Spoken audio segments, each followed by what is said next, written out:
He's behind bars and confused. We talked with James Pelfrey, and he says what police told him after a deadly crash earlier this year conflicts with his indictment. Fire chiefs say they're having a hard time finding volunteer firefighters. Two bills planned for the upcoming legislative session hope to help with that issue. I won't start a fire in the backcountry. Warmer weather this weekend will have people heading outdoors, but a word of warning for anyone hitting the trails.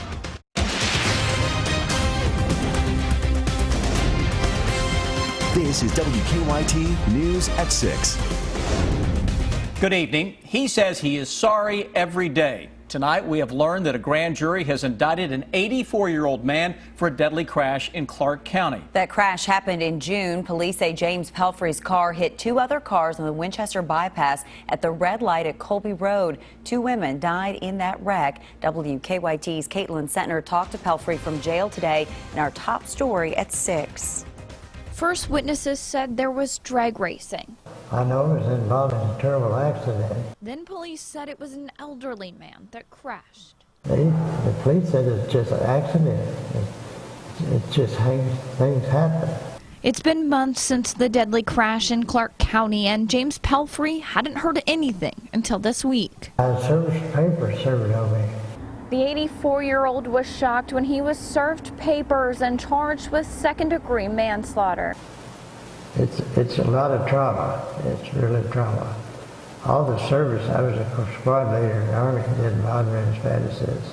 Pelfrey admits he was involved in the crash back in early June that killed two women, 62-year-old Sarah Helfrich and 35-year-old Juanetta Mitchell. But I was blinded with the headlights when I came out of Kroger's, and I couldn't see what was going on. The last time I remember seeing the speedometer, we were going 55 miles an hour. But he said, the speedometer says we were going 81 miles an hour. I don't know that. He had a message for families of the victims. I treasure life, and I'm sorry every day and pray every night for the people that lost their lives in the accident. I can't say any more than that. In Clark County, Caitlin Sentner, WKYT. Pelfrey is in the Clark County Detention Center on a $20,000 cash bond. A man charged in connection to the shooting death of Olympian Tyson Gay's daughter will stay behind bars for now. Devontae Middlebrooks and three others are charged with wanton endangerment in Trinity Gay's death. Middlebrooks was also charged with possession of a firearm by a convicted felon. Today we learned he was on probation at the time of the shooting. WKYT's Hillary Thornton was in court today when a judge revoked that probation. He is the only one out of the 4 people arrested in connection to the shooting death of 15-year-old Trinity Gay that is still in custody. Today, Devonta Middlebrooks in front of a judge accused of violating his probation. Devonta Middlebrooks making his way into the courtroom for a probation revocation hearing after his most recent arrest in connection to the shooting death of Trinity Gay. The 21-year-old on probation for convictions on drug offenses. Today, that probation revoked, given a 12-month sentence with credit for time served. Middlebrooks' attorney saying he stipulated to the violations to go ahead and get this taken care of, since there is another case pending against him. In that case, Middlebrooks facing a wanton endangerment charge. And possession of a firearm by a convicted felon. Those charges in relation to the shooting in which the Lafayette student was hit. 3 other men are also charged in that shooting. Their cases are now waiting to be heard by the grand jury. Middlebrooks' case related to the Trinity Gay shooting has not yet been sent to the grand jury. The preliminary hearing for that was rescheduled and is now set for next month. In Lexington, Hillary Thornton, WKYT. Middlebrooks' preliminary hearing is scheduled for November 15th. Crime is on the rise in Lexington, and today public safety leaders in the city addressed the jump in numbers. The talks came after a rash of shootings. Lexington Police Chief Mark Barnard says crime is up 5%, and a majority of the increase involves property crime. And there's been at least 20 homicides in Lexington so far this year, which is more than all of last year. We certainly haven't liked that we've had recent homicides in our community. But we're all striving every hour of every day to make Lexington safer and safer than it was yesterday and the day before. The heroin epidemic was also a topic today. Fire Chief Kristen Chilton says there was an average of 100 Narcan doses administered each month last year. This year, that monthly average is now up to 150 doses. It could be months before we have any answers about 2 accidental deaths at a Frankfort plant. 2 Monoplast North America employees died after accidents at the plant earlier this month. The State Journal reports that the investigation into the deaths is not expected to be done for several months. Monoplast voluntarily shut down on October 17th after a man died from an electric shock. On October 14th, a woman was injured in a crane accident. She later died at the hospital.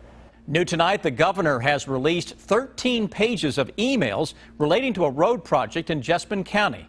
Earlier today, House Speaker Greg Stumbo filed a lawsuit asking a judge to force Governor Bevin to turn over the emails. Stumbo asked for the emails as part of his investigation into whether the governor delayed the project to punish a state lawmaker for not switching parties. Last week, Governor Bevin released some of the emails. He says he delayed the road project because the state did not own the land it needed to build the road on. Governor Bevin says the project was poorly vetted and rushed by the Beshear administration. Staffing problems plaguing fire departments in eastern Kentucky. At a house fire this morning in Clay City, we're told only 4 firefighters showed up at first. Other departments had to be called in. Firefighters say the problem is that they don't have enough volunteers. As WKYT's Victor Puente tells us, new at 6, there's 2 bills in the legislature that could encourage more people to join. That fire early this morning destroyed the home behind me. Firefighters say one issue they had was getting enough people to the scene to help. They say when the initial call went out, only 4 volunteer firefighters were able to answer it. This picture from a viewer shows how high those flames were around 5 this morning. It was a difficult situation for just a few firefighters. 4 volunteers showed up this morning for the structure fire, and they didn't have enough people to enough manpower to help put it out. That led to a call to neighboring departments in Mount Sterling and Winchester. You're looking at least 20 to 30 minutes on a response time like that. Stanton Fire Chief Eddie Barnes says the turnout for the fire this morning in Clay City was low, considering 3 departments responded, but not that low. Stanton Fire Department has 25 members on its roster, and if we get 5 people to show up, we're doing really well. He says they've had issues in recent years, not only finding people willing to volunteer, but also able to respond to fires. And part of that has to do with the economy. You know, everybody has 2, 3 different jobs, and makes it real difficult to respond. And it's not limited to Kentucky. I've talked to people as far as New Mexico, California, and stuff like that, and their little volunteer departments are having the same problems that we are. It's a problem that hasn't gone unnoticed by lawmakers. 2 different bills are planned for the upcoming Kentucky legislative session that could help volunteer fire departments. One would increase state funding for volunteer departments by almost $3,000. The other would offer a $1,000 tax credit for volunteers. Barnes says he supports both bills, but believes the best solution is to encourage more people to volunteer. It takes a special breed to be a volunteer. The next legislative session for the state of Kentucky begins January 3rd. In Powell County, Victor Puente, WKYT. And no one was injured in this morning's fire, but the home was a total loss. If you didn't look at the calendar, you would think that Labor Day was right around the corner, not Halloween. I know. Warm weather is settling into the bluegrass for us. Chief Meteorologist Chris Bailey is live outside in our weather garden, soaking up all of this great weather. And Chris, how long it's going to stick around? You know what? We've got the weekend, so if you had a chance, if you missed out today, you had to be inside, you didn't get the chance to get outside and enjoy the nice weather, we'll give you a mulligan, we'll give you a do-over on Saturday, on Sunday, Monday, Tuesday, Wednesday. So you got several days to get outside, soak it up. Now that the sun is getting low on the horizon, there's a chill in the air. So if you're heading out, grab the jacket. You'll thank me later heading to those high school football games. It's not going to be cold, but a definite chill to the air. It is still fall. Let's take a look at 9 live sky cams across central and eastern Kentucky, and all of those cams dealing with a mix of sun and some clouds late this afternoon, heading into the early part of the evening. And that's what we're going to be seeing out there this evening. As the sun sets, temperatures will continue to drop. Many areas into the 60s. We'll drop it quickly into the upper 50s by late evening. And from there, it's a slow drop toward 50-ish early tomorrow morning. Nothing on your Defender radar network outside of a little bit of cloud cover. High school football fans, here we go. If you're out this evening to those games, you're going to be noticing that quick drop in the thermometers. 60 to 65 at kickoff. We'll drop it into the mid and upper 50s as we wrap up the games a little later on tonight. If you happen to be at a game that has a little OT action, it'll be even chillier than that. When I come back in a few minutes, we'll focus on the forecast that has the possibility of some record highs and show you when all this finally comes to a crashing end. 7-day forecast in a little under 10 minutes. Chris, thank you. Now, Chris is not the only one who's enjoying the weather out there. The warmer than usual temperatures have people getting outside. And remember, it is fall and it is forest fire season here in the Bluegrass. WKYT meteorologist Jim Caldwell has a warning for you before you hit the trails. With the extremely nice weather expected around here this weekend, places like this here at the gorge are expected to be a little more active, and forestry officials want you to be a little more cautious. The extended summer-like temperatures are a great draw to get folks out and moving on local trails. When you take the chill out of the air, it's a little easier to enjoy the colors around you. Since it's been warmer, the leaves haven't fallen down, and they're still turning, and they're still beautiful out, and my wife and I get an opportunity to enjoy it. Marty Hoyer and his wife Shannon weren't the only ones on the trails. Absolutely. We'll enjoy the weather and do a little hiking, get a little physical exercise, and folks are coming through. Sorry. In fact, it was getting so busy that we had to briefly stop the interview. This nice weather unfortunately comes with a price. We haven't seen substantial widespread rainfall since before Labor Day. That's why hikers like Marty have to take every precaution to protect people and the forest around them. I won't start a fire in the backcountry. I try to where there's rings and there's something already developed. During the fall forest fire season, it is illegal for any person to burn between 6 a.m. and 6 p.m. While it's not illegal to burn after 6 p.m., forestry officials discourage it. And with no rain in the forecast this weekend, conditions are expected to stay on the dry side. At Red River Gorge, I'm WKYT meteorologist Jim Caldwell. Here in Kentucky, the fire danger season ends December 15th. Still ahead here at 6, he is not the fairy princess that you would picture. Why this principal is the princess a group of Lexington students were wishing for. And so many feral cats in Jessamine County. How volunteers are trying to curb the numbers of cats wandering around the county. It's coming up. A group in Jessamine County is trying to fight back against the stray and feral cat population. The mission of the Jessamine County Trap, Neuter, Return program is just that: trap, neuter, and return feral and stray cats. For a largely volunteer and donation-based organization, fixing cats can quickly become expensive. You can have one male and one female. By the end of the year, there's 10 kittens, and then those 10 kittens start having 10 kittens, and it gets out of control very quickly. Last year, organizers fixed 550 cats in Jessamine County. Numbers this year are expected to remain about the same.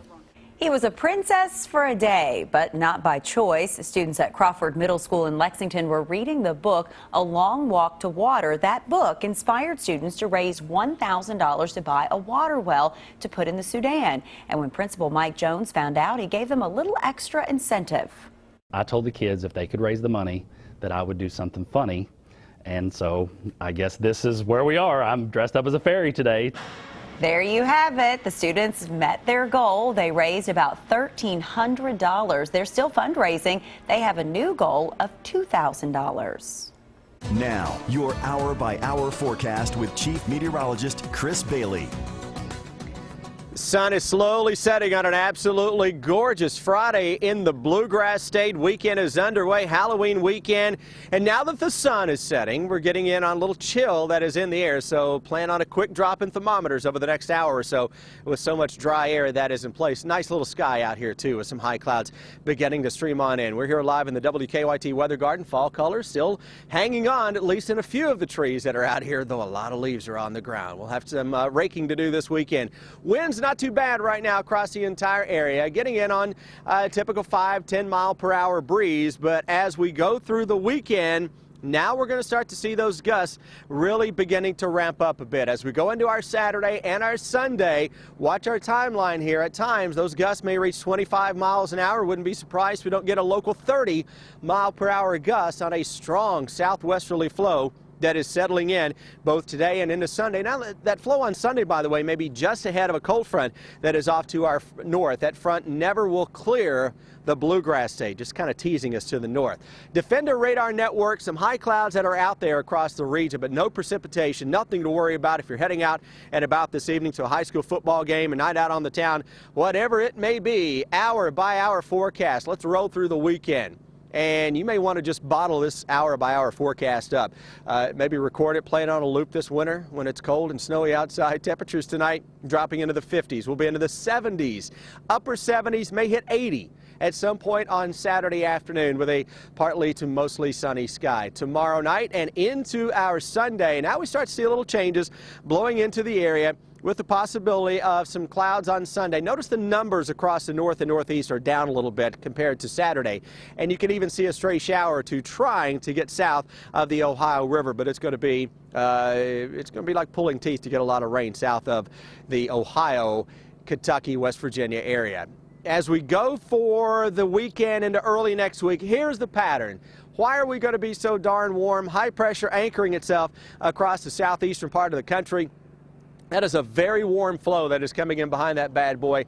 Daytime temperatures anywhere from 75 to the low 80s starting tomorrow into Sunday, Monday, Tuesday, and likely on Wednesday as well. And I suspect we'll have a record or two that'll drop between now and Wednesday. 7-day forecast with a cold front dropping the temperatures down by the time we hit Thursday into Friday, with a threat for some showers and maybe a rumble of thunder by that time as well. But between now and that front, guys, absolutely spectacular run of Labor Day weather as opposed to Halloween weather here across the Bluegrass State. Chris, thank you. We are really being spoiled for sure. I know. We're going to probably pay for it later. Just ahead, he is really something to watch, Rob, this freshman back for UK.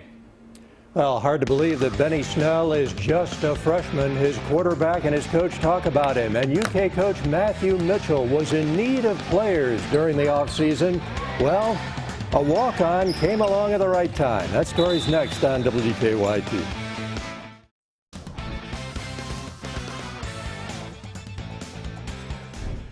Freshman running back Benny Snell has given the UK offense a tremendous boost, to say the least. He has run for 481 yards in 7 games. You have to go all the way back to Mo Williams in 1993 to find a freshman back who ran for more at this stage. Snell is strong and mature. What you see best out of Benny, I mean, it's just his strength, like you said. I mean, it's really hard to fathom that he's a freshman. I mean, coming out with all that strength. To be able to run people over and get first downs like that. He's just been so steady for a freshman. He shows great maturity, and he's handled every situation very well. Any mistakes that he's made, he builds on them, he gets better, and he has a large capacity for a freshman. And the Wildcats are on the road to Columbia, Missouri tomorrow afternoon. Cats and the Tigers, a noon kickoff on the SEC network. Jessica Harden walked on the UK women's basketball team this summer. As Lee K. Howard tells us, her talent quickly began turning heads, including her own head coach. Misfortune can sometimes reap opportunity. And this offseason, when the Kentucky women's basketball program had several players transfer, Matthew Mitchell went searching campus for a few replacements. I think that was the biggest thing for me, is that this good of an athlete and good basketball player was going to school at Kentucky. That's where Mitchell found senior communications major Jessica Harden. Yeah, I mean, it's amazing that someone like that was just going to school here. Harden, a former Kentucky All-State selection out of Wayne County, was recruited to Bellarmine out of high school. But after just one season, she decided to transfer to UK to focus on academics. And this opportunity just kind of showed up, and so this summer I started working out and stuff like that, and everything's been going well, and So now I'm back with basketball, and it's the greatest feeling. Hardin was very familiar with one of the current players on the UK roster, Bell County native Macy Morris. The two played AAU basketball together, but battled it out during their high school careers. Yeah, me and Jess, we went at it when we played each other. I mean, it was a friendly competition. We did have some pretty good battles. We had an incident in a game one time, and I ended up having to go to the hospital because my tooth went through my lip, so yeah. I accidentally took her out, and she went to the emergency room, but we're still friends after that. And the news got better for Hardin. After walking onto the team, Mitchell was so impressed with her ability, he offered her a scholarship. I was watching her practice one day this summer, and I was like, I don't know why I didn't sign you when you were coming out of high school. That was bad on my part, because it's amazing. So does Hardin give her coach grief for not recruiting her out of high school? No, I haven't said anything about that. I'm here now, and that's all that matters. Lee K. Howard, WKYT. Thank you, Lee K. Great story. Sam Amber, back to you. That's the way to end your college career, right? Yeah, you were saying, call mom and dad. Yeah. Hey, it's paid for. Final check of your first alert forecast with Chris, who is in the studio now. Then on the CBS Evening News, the investigation into Hillary Clinton's emails is back open tonight. CBS will take a look at what the impact that investigation could have on the election. We literally had to drag Chris Bailey back in here from outside, enjoying all this great weather on this Friday. By the way, for one of us, it's casual Friday. Yeah, I like it. Yeah. Just the one of us. Upper 70s to around 80 tomorrow. We continue 75 to 80 right up through Halloween and likely into the first couple of days in November before we change it up closer to normal into next week. You're stuck in here now at the 6:30. I know, right? All right, you're not going anywhere. I'm not putting the jacket on, though. All right. Thanks for watching. We'll see you back here tonight. See you on the CW next.